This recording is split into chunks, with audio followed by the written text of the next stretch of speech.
A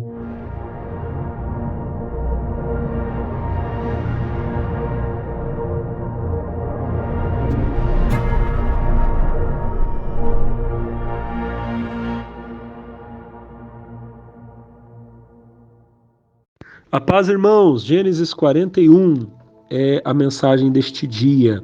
Irmãos, Gênesis 41 vai começar dizendo que passaram-se 2 anos inteiros e Faraó sonhou. 2 anos do que, irmão? 2 anos do que aconteceu no capítulo 40. Você vai lembrar que José interpretou o sonho do copeiro e do padeiro, Mor, dos dois que trabalhavam diretamente ao Faraó. E José revelou que o padeiro seria enforcado, receberia a pena de morte por crimes que havia cometido, mas que o copeiro iria voltar à sua posição. E eu disse a vocês que José teve uma pequena fraqueza, vamos dizer assim. Ele colocou a esperança dele no copeiro. Ele disse: quando você estiver diante de Faraó, se lembre de mim. Só que a Bíblia vai dizer que o copeiro saiu da prisão e esqueceu de José. Por 2 anos ele não lembrou do homem que profetizou, do homem que revelou o sonho, dizendo que ele iria sair da prisão. Irmão, não coloque a sua esperança nos homens, mas lembre, Deus sempre está olhando para você. E a Bíblia diz que se você se humilhar debaixo da poderosa mão de Deus, no tempo certo ela vai te exaltar. Irmão, chegou o tempo certo para José e está chegando o tempo certo para a sua vida. Faraó tem um sonho e ele acorda muito assustado, manda chamar todos os seus servos, os sábios, os feiticeiros, aqueles que poderiam interpretar o sonho, e nenhum deles sabia dizer o significado do sonho que o faraó havia tido. Por fim, o copeiro diz, no versículo 10, ele diz: hoje eu me lembro dos meus pecados. Quando eu estive na prisão, porque o faraó estava indignado comigo, na prisão eu tive um sonho. E o jovem que lá estava, que interpretou o meu sonho, como ele disse que iria acontecer, comigo aconteceu, e como ele disse que iria acontecer ao padeiro, aconteceu. Então o faraó mandou chamar José. A Bíblia vai nos dizer, irmãos, no versículo de número 14, que faraó mandou chamar a José, e então fizeram ele se barbear e mudar as suas vestes. Irmão, o faraó era apenas um homem, mas José não podia ir diante dele de qualquer jeito. Tiraram a barba dele e mudaram as roupas dele. Irmão, tem gente que não entendeu que ela não pode ir diante do rei com certas coisas no rosto. Não estou falando que é pecado usar barba não, tá, gente? É outra coisa, tá bom? Eu mesmo, de vez em quando eu posso, eu gosto de usar, mas o que eu estou querendo dizer é que tem coisas que não podem estar no seu rosto. Você não pode, irmão, ter um rosto de ódio, de dúvida. Quando uma pessoa está com dúvida, é só você olhar no rosto dela, você já percebe. Quando uma pessoa está com raiva, está indignada, é só você olhar na expressão dela, você vai perceber que ela não está feliz, que ela não está contente. Então, como é que você acha que você vai chegar diante do rei, não o faraó, diante de Deus, com isso no seu rosto, com o rosto cheio de dúvida? Irmão, tem gente que passa o culto inteiro, não estou falando da minha igreja não, o povo da minha igreja é um povo abençoado, mas eu sei que isso acontece em muitos lugares. Tem gente que vai para a igreja com uma cara de desconfiança, fica o tempo todo olhando o pregador, sabe, tentando buscar um erro, buscar um defeito. Irmão, tira isso da sua cara, tira isso do seu rosto e tira de você as vestes de tristeza, de indignação, de ódio, de maldade. O rei não vai te receber se você não estiver bem vestido. Lembre-se da rainha Esther, que para ir diante do rei colocou sua melhor roupa. E quando o rei olhou para ela, o rei ficou apaixonado e disse: deixa ela entrar na minha presença.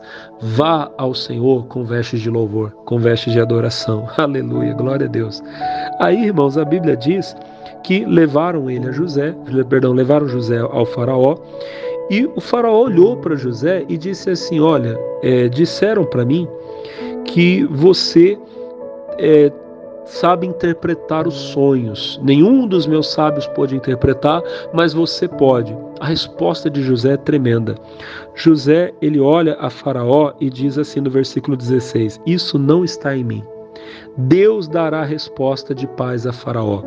Você que tem esperado que os homens te deem uma resposta de paz, saibam, a resposta que vocês estão esperando não vem dos homens, vem de Deus.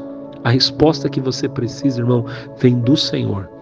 Jeremias 33:3, a Bíblia diz: clama-me, responder-te-ei, Anunciar-te-ei coisas grandes e firmes que não sabes. Irmão, irmã, é Deus quem vai te dar a resposta. Se o homem der a resposta, o homem pode falhar, irmão. Eu tenho tido experiência de aconselhar pessoas já há mais de 20 anos. Meus irmãos, quantas vezes eu dei um conselho para pessoas e o meu conselho não foi bom, porque eu falei o que eu achava. Então eu aprendi e já há alguns anos eu tenho praticado isso. Eu não falo nada de mim mesmo. Eu sempre falo se eu tenho uma palavra de Deus. Se eu sei que é Deus que está falando, então eu falo. Se eu tenho um versículo, se eu tenho uma palavra na Bíblia, eu mostro a Bíblia. Se eu não sei, eu vou olhar para a pessoa e vou dizer, irmão, não sei, mas vamos orar. Porque Deus sempre tem a resposta certa. Aprenda isso, irmão. Aprenda isso, irmã. A resposta certa vem de Deus. É Deus quem vai dar a palavra. Não busque palavra do homem, não busque conselho do homem. Busque o conselho que vem de Deus. Então Faraó conta o sonho. No sonho dele, ele sonhou com 7 vacas gordas. E depois vinham 7 vacas magras que comiam, engoliam as gordas. Depois ele sonha com 7 espigas de milho bonitas. E depois aparecem 7 espigas de milho feias, queimadas do sol, que engolem as espigas magras. Faraó conta o sonho a José e José diz a ele, Faraó, o sonho que o Senhor teve é um só. O segundo é a confirmação do primeiro. As 7 vacas gordas e as 7 espigas de milho bonitas serão 7 anos de fartura, de abundância de pão que virão sobre o Egito. As 7 espigas de milho feias, as 7 vacas magras e as espigas de milho feias serão 7 anos de miséria, de pobreza, de escassez, que vão engolir os anos de prosperidade. Ou seja, primeiro virão 7 anos muito bons, mas depois virão anos de tanta fome, tanta miséria, que vocês nem vão lembrar como foram os anos da fartura. Então José diz, Faraó, a solução é que você guarde nos anos de fartura para comer nos anos de pobreza. Irmão, que conselho. Nós estamos no ano de fartura. Nós estamos nos anos da fartura. Olha só, todo dia você está recebendo pão. Eu estou pregando para você, mas talvez não sou só eu que estou mandando pão. Talvez tem outros homens de Deus, pastores, pregadores, servos de Deus que todo dia pregam. O meu pastor, o meu líder, o missionário R.R. Soares, todo dia na televisão ele prega e todo dia tem pão. Irmão, e tem gente que não aproveita. Tem gente que ao invés de ouvir a pregação, vai ver coisa que não edifica, coisa que não ajuda. Tem gente que pode vir para a igreja e não vem, prefere ficar em casa. Sabe o que vai acontecer, irmão? Não estou profetizando maldição na tua vida. Eu estou apenas falando a verdade. Logo, logo virá o tempo da fome.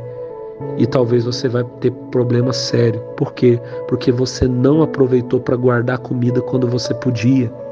Hoje que Deus está dando, aproveita, meu amigo. Vem para a igreja, vem buscar Deus. Para com esse negócio de ficar em casa dia de domingo. Domingo, irmão, você tem o dia todo para ficar com a família. Vir à igreja, ficar 2 horas buscando a Deus não vai te atrapalhar. Levantar cedo e vir assistir um culto não vai estragar seu momento com a família. Pelo contrário, vai fazer com que você tenha pão para levar para a família. O pão que eu estou falando é a palavra de Deus. Irmão, guarda no tempo bom para poder comer no tempo mau. Em nome de Jesus. Deus está dando um tempo bom. Aproveita. E José ainda fala a Faraó, Faraó, tem uma coisa. Se Deus falou 2 vezes é porque ele tem pressa em falar, em fazer. Irmão, se Deus tem falado muito com você é porque ele tem pressa de fazer coisas na sua vida. Pessoal, ainda tem outras mensagens fortes aqui no capítulo 41, mas o meu tempo está acabando. Só quero fazer você entender uma coisa. Isso aconteceu quando José tinha 30 anos de idade. Irmão, ele foi para o Egito com 17 anos, foram 13 anos de escravidão e prisão. Mas ele estava no lugar certo, porque dali, o que Deus fez na vida dele naquele dia, numa noite ele dormiu na prisão, na outra noite ele dormiu como governador do Egito. O melhor lugar para você estar é no centro da vontade de Deus. Depois ele tem um filho que se chama Manassés, e ele fala, Deus me fez esquecer do meu sofrimento. Deus vai fazer você esquecer do sofrimento. Ele tem outro filho, e o filho se chama Efraim, ele diz, Deus me fez crescer na terra da minha aflição. Irmão, talvez é nesse tempo de provação que você está passando que Deus vai te promover. Se José tivesse ficado em Canaã, se ele nunca tivesse passado pelo que ele passou, ele teria tido anos tranquilos. Mas depois, quando ele tivesse 37 anos e viessem os dias da fome, ele ia ver o pai dele morrer de fome. Ele ia ver os irmãos morrer de fome. Se ele tivesse casado, ele ia ver a esposa e os filhos morrerem de fome. e ele não ia poder fazer nada. Mas por causa de tudo que ele passou, por causa da terra da aflição, irmãos, ele pôde salvar toda a família dele da fome, que é o que nós veremos depois, tá bom? Irmãos, que Deus abençoe todos que vão receber essa mensagem, em nome de Jesus, para a glória de Deus. O Senhor abençoe vocês. A paz.